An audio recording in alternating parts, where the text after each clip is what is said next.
Okay, let's get started. Good morning and welcome to the Spiny Dogfish Management Board. My name is Pat Gear. I am the administrative proxy from the Commonwealth of Virginia, and I'm joined by James Boyles as well. So first order of business today is the approval of the agenda. Are there any changes, modifications, additions to the agenda? Hearing none, the agenda is approved by consent. And approval of the proceedings from the May 2024 meeting. Any edits, changes, or modifications? Hearing none, the proceedings are approved. Now we'll go on to the public comment. Do we have anybody in the audience or online who would like to speak on issues that are not on the agenda today? Do we have anybody online? Anybody in the audience? Okay, moving on. Now we're going to have a review from the report from the state impacts from the New England and Mid-Atlantic Fisheries Management Councils on actions to reduce sturgeon bycatch in the spiny dogfish fishery. James. Thank you, Mr. Chair. I'll start with a short recap of the recommendations from the councils that were presented at the spring meeting, and then I'll discuss the different permitting structures in the relevant states and how the board might consider proceeding. So as a quick reminder of why this action was taken, there was a 2021 biological opinion and a subsequent 2022 action plan that required action to reduce sturgeon bycatch, specifically in the large mesh gillnet fisheries for monkfish and spiny dogfish. While the action was being developed, recent bycatch exceeded the sturgeon incidental take allowance, which triggered a new biological opinion, which is expected in January of 2025. One objective of the Interstate Spiny Dogfish FMP is to strive for complementary management in federal and state waters. In April, the Mid-Atlantic and New England Fishery Management Councils selected their preferred alternative, and a final rule is expected from NOAA Fisheries by the end of the year. So here's a short summary of the council recommendations. The preferred alternative would establish a prohibition on overnight soaks, which is defined as 8 p.m. to 5 a.m. for federal spiny dogfish permit holders within the New Jersey and Delaware, Maryland, Virginia, or Delmarva polygons as shown in the figures. Therefore, harvesters that only possess a state permit and fish in state waters are not captured by this action. In New Jersey, the prohibition would be for the months of May and November, and in Delmarva, it would last from November through March. And additionally, only in the Delmarva polygons, mesh sizes less than 5¼ inches would be exempt from the prohibition. So after additional review, the Delaware state waters do not overlap with the polygons and have been omitted from the permitting analysis. So in the table, you can see the breakdown of how each of the affected states permit for dogfish. New Jersey issues licenses by gear and has a gillnet permit for drift, anchored, and staked gillnets. Maryland has a tiered system with different permits allowed to harvest spiny dogfish at different trip limits. So there's a general finfish license, which permits harvest of 1,000 pounds. If the harvester also has a striped bass permit in addition to their general finfish license, then they can take 2,500 pounds of spiny dogfish. And a spiny dogfish permittee can harvest a maximum of 10,000 pounds. Virginia issues permits by species and has a spiny dogfish specific permit. So there are two primary directions for the board to consider for complementary action, which is whether to apply the overnight soak prohibition to spiny dogfish harvesters only, or to broaden it to other species that use gill nets of the same mesh size and in the same areas. So I'll start with explaining both avenues for New Jersey and Virginia, and then addressing the tiered system in Maryland. For the first case, where the board applies the regulations only to spiny dogfish harvesters, New Jersey already requires those harvesters to have a federal spiny dogfish permit in order to sell or offer to sell spiny dogfish. Since federal permit holders will already be covered by the federal action, New Jersey would not need to take any additional action. In Virginia, as I said, there's a spiny dogfish specific permit, and therefore the language would be very similar to the federal action, where Virginia would simply need to implement the overnight soak prohibition for the Delmarva polygons for their 75 spiny dogfish permit holders. If the board wishes to broaden the scope to other species that utilize gill nets of the same size inside the polygons, then New Jersey would need to implement the overnight soak prohibition for the New Jersey polygon for all gill net harvesters of 5 to 10 inch mesh. This action would affect an estimated 25 shark, large skate, smooth dogfish, and bluefish harvesters. Virginia would need to implement the Delmarva soak prohibition for black drum and striped bass permittees in addition to their spiny dogfish harvesters. Currently, there are 63 black drum and 24 striped bass permit holders in Virginia. For Maryland, because of the tiered trip limit system, to apply an overnight soak prohibition to every potential spiny dogfish harvester would be equivalent to the broader gill net action. In that case, Maryland would need to implement the Delmarva polygons for all finfish licensees, which includes the 52 striped bass and 25 Spiny dogfish permit holders, and may affect some number of bluefish gillnet harvesters as well. If the board wanted to limit the action to just those who primarily land dogfish, then similar to Virginia and the federal action, Maryland would apply the soak limit to only Spiny dogfish permit holders, and this would exempt striped bass and bluefish gillnet harvesters even if they land Spiny dogfish. There could also be a third option that implements the restriction to Spiny dogfish and striped bass permit holders, but would exempt bluefish harvesters if it's not applied to the full general finfish license. So possible actions for the board to consider are to take no action, where only vessels with a federal permit would be affected, whether in state or federal waters. Alternatively, the board may initiate an addendum to maintain consistency between the Spiny dogfish FMP and federal FMP, with a distinction between whether the action affects just the dogfish fishery or otherwise, or the board may devise some alternative action. If the board wants to pursue any of the options that affect other species, there are a couple of potential avenues for how that would work, and we can discuss that more in depth if needed. And with that, I'm happy to take any questions. Thank you, James. Any questions for James? John Clark. Thank you, Mr. Chair. James, I just wanted to confirm, you said that Delaware was exempt from this. Was there a reason? I mean, I'm fine with that. I'm just curious as to why we got the exemption. Yeah, after looking more deeply at the polygons, it seems that the border of the northern Delmarva polygon, the closest to Delaware, stops right on the border, so none of it actually overlaps into Delaware state waters. Nicola? Thank you, Mr. Chair.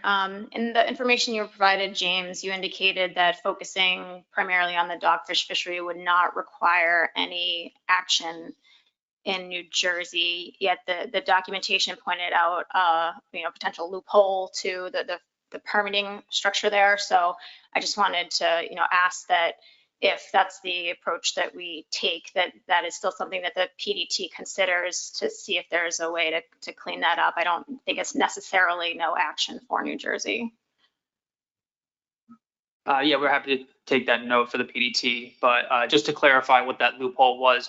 So the regulation in New Jersey is that if they sell or offer to sell Spiny dogfish within the state, then they must have a federal permit. From discussions with law enforcement, every Spiny dogfish harvester in New Jersey sells to one of two co-ops in the state, who then ship it to the processing plant in Massachusetts. So they would all fall under that provision. So to get around that, theoretically, a harvester would have to transit the dogfish out of state and then sell it or offer to sell it. And from their understanding, from law enforcement's point of view, there's no real incentive for that, and isn't likely to happen. But that is the possibility, yes. Are there any other questions for James? Okay, let's open this up for discussion. Nicola? Thank you, Mr. Chairman, and the ability to take a first crack at the motion that's come back. And I would just say that, my interest in maintaining consistency with the federal action here would be to take that more narrow path of focusing primarily on, focusing on those permitted in their state to harvest dogfish, not those permitted to set a gill net for a variety of species. So that would be my interest and the intent of the motion on the board. I make that because I think it is, or that's my intention, because it's consistent with the federal action. We also know that there's an additional biological opinion pending, that states are considering their measures. So while I understand that the sturgeon bycatch action plan did identify, other fisheries that with bycatch, I think at this time we can focus on the dogfish fishery. Thank you. Shannon Mazin. Thank you, Mr. Chair. I just want to echo what Ms. Meserve just put on the table. Virginia is also in support of kind of walking that narrow path just to make sure that we're maintaining consistency. Reason being is, I'm sure as some of you have read in the meeting materials, there are several of our fisheries that would be impacted by not allowing the overnight soak. We have some fisheries up on our eastern shores that fish black drum as well as striped bass in March. So this would be a pretty big hit for them.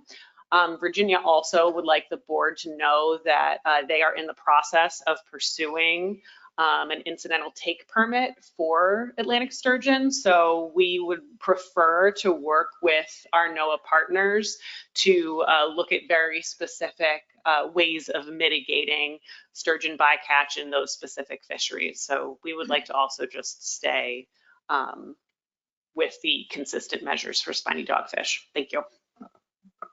Next, I have Michael Lucy. Yeah, thank you, Mr. Chairman. So I agree with what both speakers so far have stated, and I think that if we were to move forward as clarified by Ms. Meserve, focusing on the spiny dogfish fishery, we can certainly support that. Initially, I had concerns about the impacts of the overreach into the state fisheries like striped bass and bluefish and other fisheries that are being prosecuted in state waters. But upon further investigation into landings and practices from the commercial fisheries that I just mentioned, striped bass and bluefish, what we've been able to determine is that there's probably going to be very little overlap between when the other fisheries are prosecuted outside of the spiny dogfish fishery. So this time area closure issue will likely be, no matter how we do our regulations, it will impact the spiny dogfish fishery. It's not going to impact those other fisheries. However, a question to you, Mr. Chairman, or maybe to James. So if in the state of Maryland, we decide to use a gear rule and just change all of our gill net regulations for that period of time to make it so that anyone in Maryland waters using the gear during that time area closure has to follow that rule no matter what they're fishing for. The way I understand it, if we did that, that would be a more restrictive measure, and therefore there would be no compliance issue with that. If the intent is the more focused approach and we apply a less focused approach, we'd still be in compliance. I want to confirm that before I decide how to vote on this. We're both nodding our heads, yes. Okay. All right. Thank you. Any other comments from anybody? Joe Semino. Yeah, sorry, Mr. Chair. I'll jump in. I support the motion, although I personally think it doesn't go far enough. But I really want to recognize the amount of hard work that went into getting this done, at the council levels to deal with the federal issue at hand. As Shannon mentioned, several of the states will be working on incidental take permits. And I think it's important for fishermen to know that there's going to be more to come. We're going to be talking sturgeon soon. It's a species that needs protections. We're hopefully seeing some positive signs. And with that, we're talking increased interactions in our state waters. And so, I think the best thing for this board is to move forward with this motion and then continue to deal with the protections for sturgeon at a later time. Thanks. Thank you, Joe. Anybody else? Not hearing anything? Nobody? All right, I will read the motion in. Move to initiate an addendum to maintain consistency between the spiny dogfish FMP and the recommended alternatives of Spiny Dogfish Framework Adjustment 6. Motion by Ms. Meserve and seconded by Mr. Hasbrook. Can we have a show of hands who's in approval of this, who supports this? Is anybody opposed? Put your hands down. Anybody opposed? Okay, I think the motion carried unanimously. All right, that's any other business to come before this board today? Not hearing any? I motion to adjourn. So moved.